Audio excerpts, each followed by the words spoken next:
Корусант. Храм джедаев. Почему мы это делаем, мастер Кеноби? Это, мой подаван, я не уверен, что понял твой вопрос. Световые мечи! Почему лишь световые мечи являются оружием джедаев? Не поймите меня неправильно, они невероятны. Но ведь есть и другое оружие, которое мы можем использовать. Верно? А что ты сам думаешь, Энакин? Ну, наши мечи работают на основе кайбер-кристаллов. Возникает вопрос, почему у нас нет кайбер-копий или кайбер-бластеров? Я думал об этом и готов поспорить, что смогу сделать. Дай угадаю. Оружие, которого никто никогда не видел, что-то такое, что действительно выделит тебя среди других подаванов. Это было бы не для меня, а для всего Ордена, чтобы сделать нас сильнее. Я понял. Подождите. Давай-ка я тебе кое-что расскажу, Энакин. Когда я был подаваном, мне пришла в голову идея создать 2 меча с короткими лезвиями и прикрепить их к тонкой цепи. Учитель, это звучит потрясающе. Согласен. Я бы выглядел весьма впечатляюще, при условии, что не отрубил бы себе ногу, пытаясь использовать его. Я поделился этой идеей с Квай-Гоном, и он сказал мне то, что я сейчас расскажу тебе. Дело в том, как мы хотим выглядеть, Энакин, и как это связано с главной миссией Ордена Джедаев. Мы не жаждем могущества, а лишь хотим противостоять тьме. И наши средства отражают эту цель. Особенно выбранное нами оружие. Одинаковое для всех, но с небольшими отличиями. Это световой меч. Можно было бы делать кайбер-бомбы или бластеры. На самом деле, это уже когда-то пробовали. В закрытых архивах есть несколько видов подобного оружия. Но каждый может стрелять из бластера, в то время как безопасное и умелое обращение со световым мечом доступно немногим. Все в галактике знают, что это правда.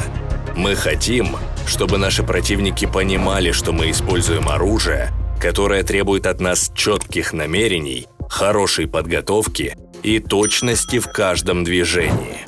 Световой меч символизирует осознанность, с которой мы подходим к нашему дару силы, и осторожность, с которой мы его применяем. Это служит напоминанием остальным, что хотя мы способны на большее, мы целенаправленно этого не делаем. Держи, мой подаван. Мы выбираем оружие, имеющее свои ограничения и сложности. Ты не можешь применить световой меч для уничтожения города или планеты. Каждая смерть или ранение, которое он причиняет, должны быть тщательно выверены. Световой меч говорит всей галактике, что джедаи не разрушители. Мы защитники. Но ведь ситхи тоже их используют. Это правда. Наверняка ситхи объяснили бы тебе свои причины. Я считаю, они используют световые мечи, поскольку им нравится думать, что они способны выполнить все то же, что и джедаи, только лучше. Разумеется, они ошибаются. А теперь, мой ученик, давай продолжим. Корусант. Заводской район. Лорд Вейдер, сразись со мной.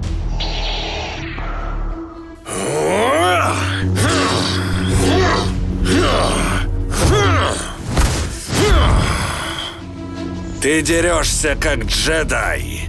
Сражаешься так, будто меч твое единственное оружие. Но это не так. Оружие ситхов не световой меч, а темная сторона силы.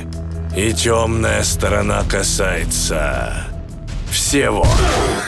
Меч – это всего лишь символ. Огонь, означающий могучее пламя темной стороны. Ад, поглощающий всех, кто противостоит ему.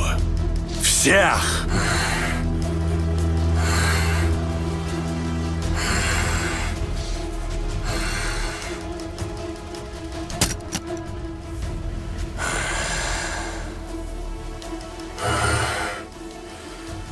Я понял, мой учитель.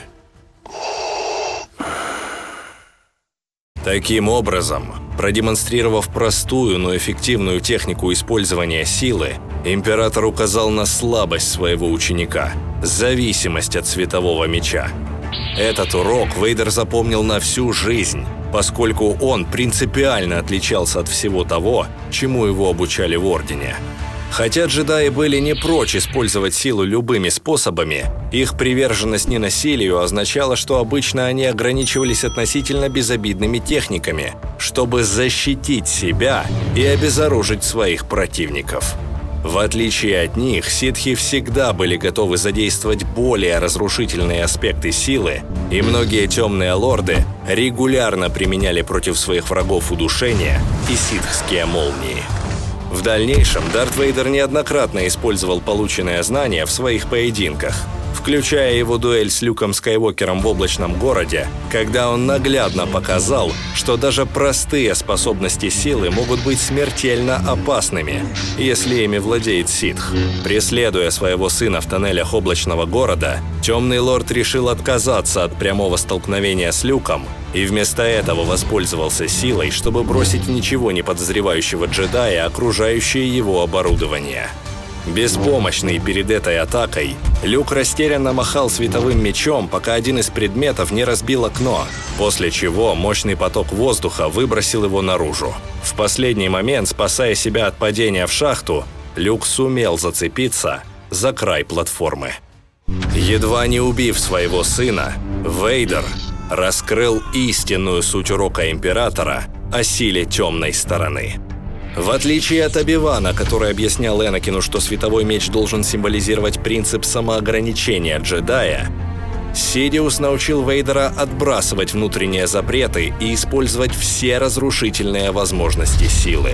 Этим он хотел не только превратить нового ученика в главное орудие своей воли, но и разорвать все связи бывшего рыцаря-джедая с его прежней жизнью. Понравилась история? Тогда ставьте палец вверх, подписывайтесь на канал и напишите свой комментарий. Именно по вашей активности под видео мы поймем, что такие ролики вам интересны. Спасибо за просмотр и до новых встреч в следующих видео.